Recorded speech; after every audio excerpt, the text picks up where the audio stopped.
Hello everyone. We are looking into interpretation of gravity data. Gravity data, after carrying out the gravity data reduction or correction, is ready for interpretation. In the previous lecture, we had a look into how we can qualitatively interpret the data by preparing residual anomaly map. Then we have also started looking into quantitative methods. First is the direct interpretation. In direct interpretation, what we are doing is we ourselves assumed differently shaped bodies of some density contrast. Here is a sphere with high density surrounded by low density formation. What will be the anomaly which we will get when you do a gravity survey over that can be theoretically estimated? Using the theoretically estimated anomaly, we will be able to also determine the depth at which the formations are lying below the surface of the earth. This is what we had seen using half anomaly width. We had also seen what is half anomaly. Half anomaly is the distance at which from the maximum anomaly, the distance at which the anomaly reduces by half. This distance is known as x half. This is what we have seen in the last class. What is the purpose of estimating half anomaly width? Half anomaly width help us to determine the limiting depth of the bodies.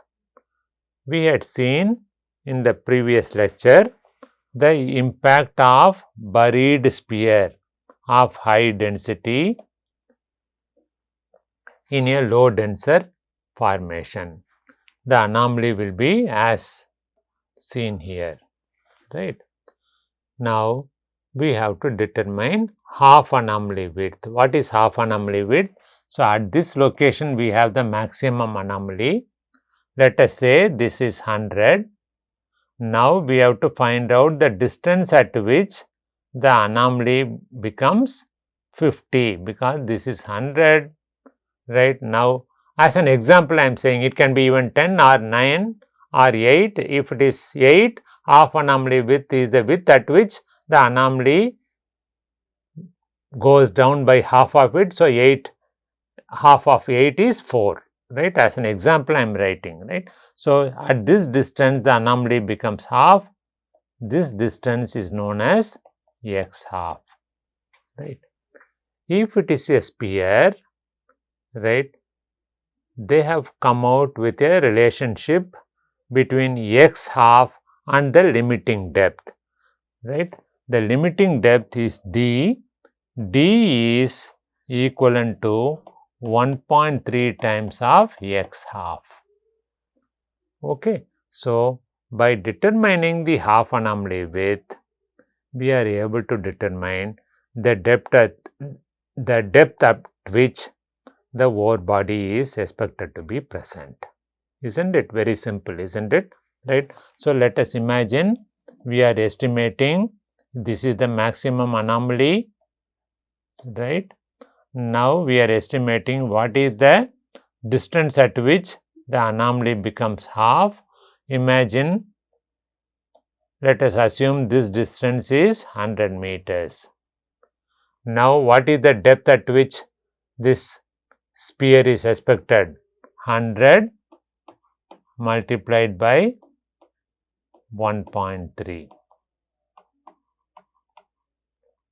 right.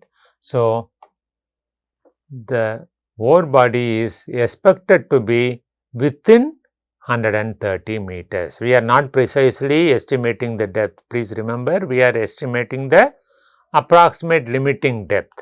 Okay. Now, let us take the next case. Here, we are assuming the presence of a horizontal cylinder, that is, the cylinder is now perpendicular to the screen. If such a horizontal cylinder is present, if the cylinder is of higher density compared to the surroundings, the anomaly which we will measure at the surface has been theoretically computed and it is shown here. For this also we can determine the half anomaly width, that is this is the half anomaly width. If the half anomaly width is so much, what is the limiting depth? In the case of horizontal cylinder, half anomaly width is actually equivalent to the limiting depth, right. So, previously in the case of a sphere, half width multiplied by 1.3, we can call it as half anomaly width or also simply as half width. Here depth is equivalent to half width. Now imagine there is a deeply dipping sheet, right. There is a sheet, something like a book, a deeply dipping or steeply dipping, steeply dipping, this is the angle, right. Let us say it is about 80 degrees. So, it is a steeply dipping sheet of higher density compared to the surroundings. If it is so, the anomaly which we will measure at the surface will be like this, right. And for which also we can determine the half width, right. The limiting depth of this inclined ore body from the surface is 0.7 times of half width, right. Similarly, for a irregular ore body, irregularly shaped ore body, for which also we can estimate the limiting depth, right. So, this is the maximum depth to the top surface, that is what I am calling it as a limiting depth, which is related to peak height of the anomaly, that is the maximum delta G max, right. And here the delta G max is also related to the maximum slope which we get. The maximum slope here is dg by dx, variation in the gravity value with respect to x. So, making use of this simple formula, right, 0.86 times of maximum anomaly divided by the maximum slope, that gives us the maximum depth at which this irregular ore body is expected, right. So, this is how we are able to come up with a direct interpretation. How this is made possible? We had arrived at all these relationships by theoretical means. How by theoretical means? That is, we assumed a formation of, let us say, density 2, right, 2 grams per cc, right. Now, within that we assumed a formation of density 3.5, right, higher density. Then we can theoretically compute the gravity profile. Okay. So, this is how we changed the shape of this body and determined the anomaly at the surface theoretically, as you see in this diagram, right. For this, we found out that there is a relationship between half width and the depth of limiting depth of that particular body, right. So, this is how theoretically the anomaly has been expected gravity anomaly has been estimated by theoretical means. If we are lucky at the unknown site, if you get a similar anomaly, we will be able to decipher the shape of the ore body and also the limiting depth at which the ore body is expected below the surface of the earth. So, this is how we can do interpretation of the gravity data by direct methods, right. And if we are using such a method, then as we had seen on the previous slide, right, the limiting depth of the ore body can be estimated using this simple relationship, right. If it is a sphere, half anomaly width, right, half anomaly width is the maximum, the distance at which the anomaly becomes half, which is known as x half, multiplied by 1.3 gives you the depth if it is a sphere. Half anomaly width is almost equivalent to the depth if it is a cylinder. If it is a vertical cylinder, steeply dipping sheet of high dense body. For different objects, theoretically we have estimated a relationship between half width and the depth of burial, right. This is how we can directly interpret the depth, as well as we can also identify approximate shape of the buried ore bodies, right. So, here is an example where gravity profiling has been done, right, and we found out maximum amplitude is 16, right. So, here by looking at the gravity profile, what we can say?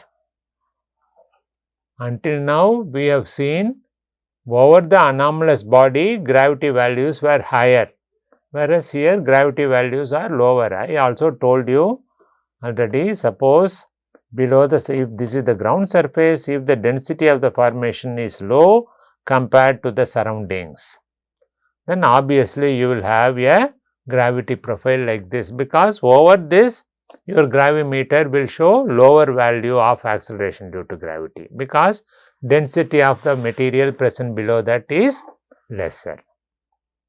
Okay. So, here we found out the maximum anomaly as about 16, right. Then what is the half anomaly width? Half anomaly width is the width at which it becomes, the anomaly becomes 8, right. Now, let us see, when for the anomaly to become 8, the distance is 3.7 kilometers, right. So, nearly 4 kilometers. So, half anomaly width is 3.7. Assuming that beneath the surface of the earth you have some spherical ore body, the spherical ore body are approximately like a sphere, you have a ore body something like this, right, and because it is salt surrounded by denser formation, the gravity value which we have measured over there is less. Using the formula we had seen already, right, what is the formula if it is a sphere? 1.305 multiplied by x half. Here x half is equivalent to 3.7 kilometers. So, the depth of burial or depth at which we can expect the salt dome. Salt is naturally present salt, natural salt. We often call it as Indus salt, right, or Himalayan salt, right, or rock salt, right. Usually salt is produced from the sea water, as well as at some regions of our country we have salt deposited below the surface of the earth, right. So, we can estimate the depth of the salt dome below the surface of the earth.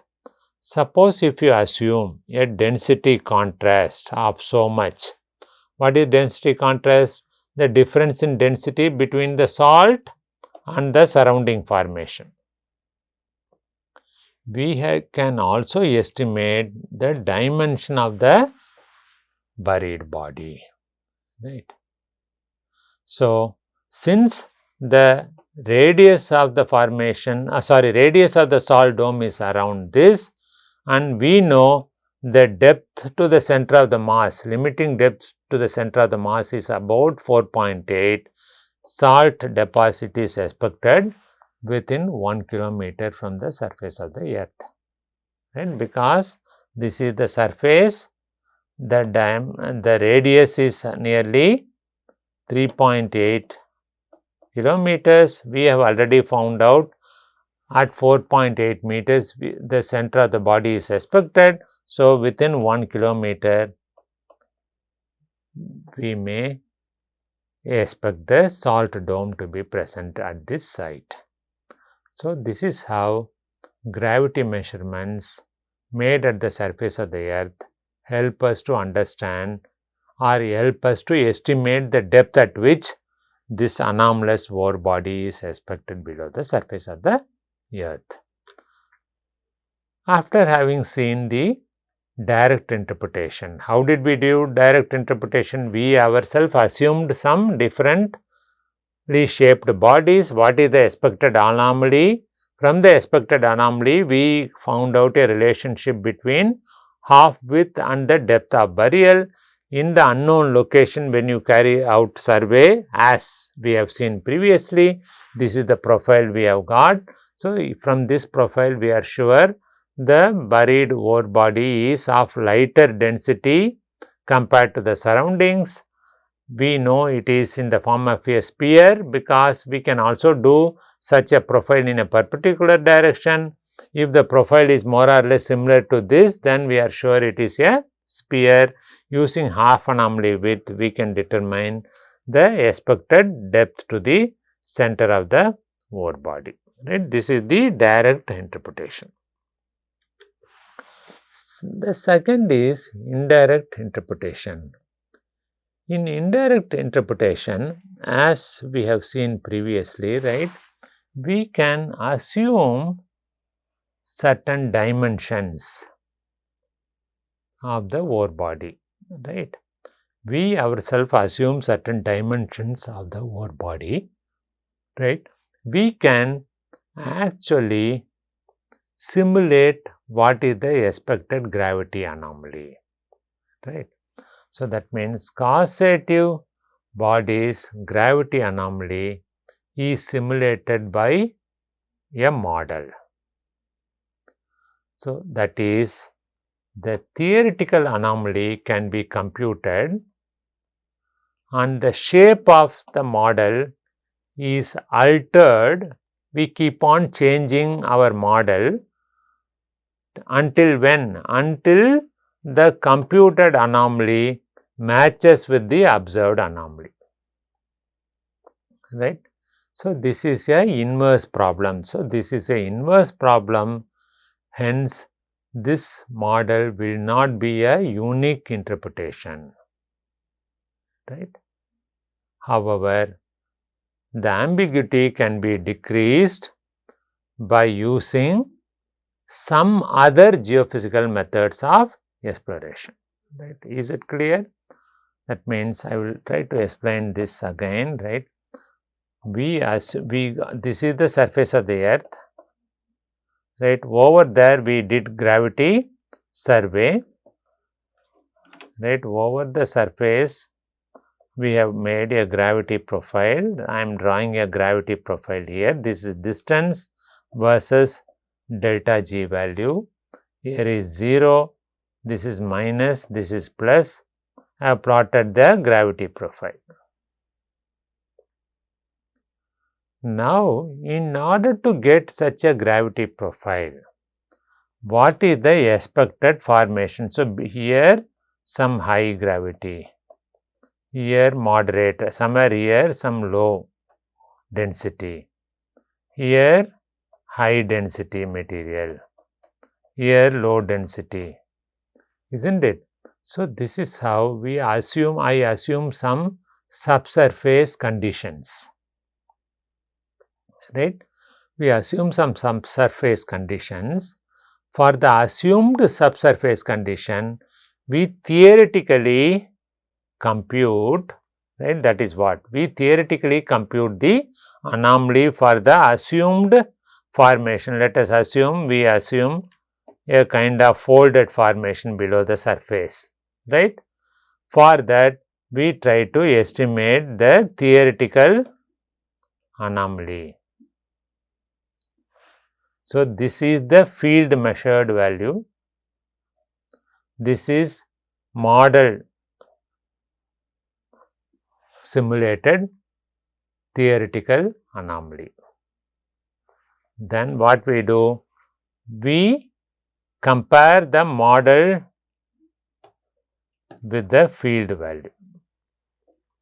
That means what? We nearly overlay or try to mathematically compare one with the other using some error criteria, right? Maybe root mean square error or correlation coefficient.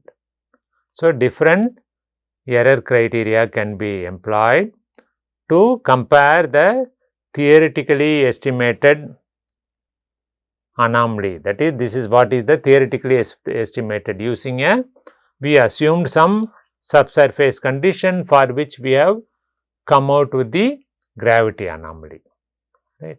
That is compared with the field measured values. If they are reasonably agreeing, matching, then the job is done. Otherwise, what we will do, as I have given here, the model will be changed. Now, I will not matching, so I remove this model and then come out with a different configuration. Something like this, a dipping formation. Then I recalculate the anomaly. This is model derived compared with the field, not matching, right. Again I go back, change the subsurface model into a different thing, maybe a intrusive granite. Here are sediments for which what is the expected anomaly we can calculate theoretically, right. Compare with this. So, we continue trying until the computed anomaly closely matches with the field measured observed anomaly. Is it clear? So, here I am just showing you a profile very simply, but we will not be matching the profile. Actually, we will be matching a two-dimensional diagram, sometimes a three-dimensional diagram, right? Something like what we have seen previously, right? So, as you can see here, right, we are segregating, we are doing this matching after segregating the regional anomaly. Now, let us imagine this is the residual anomaly we have, for which we will simulate the residual anomaly by assuming some subsurface conditions. Then imagine the task will be very, very difficult, isn't it, right? So, this is a computer intensive exercise. So, what we are doing now is we are theoretically assuming certain geological condition below the surface. For that, we derive the residual anomaly map. The residual anomaly which we have derived will be compared with the field observed values. We continue this process of iteration until the computed value closely matches with the observed anomaly. This is known as a inverse problem. Inverse problem we face in different domains, right. The same is also applicable in exploration geophysics. Not only here, we are going to see in other methods too. We have already seen in electrical resistivity. In electrical resistivity, we have prepared a subsurface condition, subsurface true resistivity layers. How did we prepare that? Just by iteration, right. We assume some formation, we come out with what is the expected resistivity profile. We compared that with the measured resistivity profile. This comparison was going on until we get a closer match between the computed and the observed value, right. So, everywhere in exploration geophysics, we are going to use this technique of inversion, right. So, here there cannot be a unique solution, because we can get the same results for different models. That is why I said explicitly here, we cannot, since it is a inverse problem, we cannot get a unique solution, right? Because it is a trial and error. Many of your solutions may appear to be closer to the field measured values. To prove that, here is an example from this book by this group of scientists.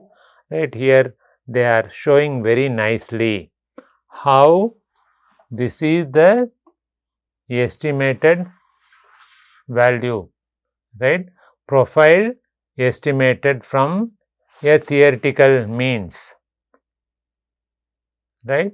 For this is model 1, model 2. Please see, the model is very different. Partly they are same basement rock was assumed. Over the basement rock, here we have assumed only limestone formation and shale. It is a sedimentary formation with some bedding plane. Here within the basement rock, here we had granite. Everywhere we assumed shale. Both of them gave more or same profile, gravity profile, right? Here is the gravity anomaly is same for both the models. So, we have to be very careful. We should not overinterpret such models, since it is an indirect way of interpretation. That is why I said the solution is not unique. To overcome this issue, this ambiguity can be reduced by adapting some other geophysical methods. I will go back to this slide. Let us see, right? We are going to have the same gravity value for these both models. 1 and 2 gave the same results. To make sure which one is actually existing at the site, unknown site where we did the gravity profiling, we can deploy some other method. For example, here this relied very much on the density, right? Gravity method depended on density variation. Let us imagine we will do magnetic methods, magnetic profile. So, when you do magnetic profile, what may happen here is, over this location, right? Suppose if you had really had such a geological condition beneath that, over here magnetic anomaly will be higher, because granites has got a tendency to become more magnetized, more remanence is possible, whereas limestone is comparatively less magnetic. Okay. So, due to this reason, by carrying out magnetic method, we can determine whether you had a thick sedimentary formation, right? Here is the thick formation, here it is comparatively thin. So, over here the magnetic anomaly will be less, whereas over this formation, if you had such a situation, magnetic anomaly will be different. Is it clear? So, what I would like to emphasize is, for both this model 1 and 2, you got similar gravity response, but over here if you do magnetic survey, the response will be different. So, that is why when we do inverse modeling, we need to cross check the subsurface conditions by deploying some other geophysical methods. But obviously in general, we always never depend only on one particular method, right? We deploy 2 or 3 methods to come out with a very meaningful interpretation.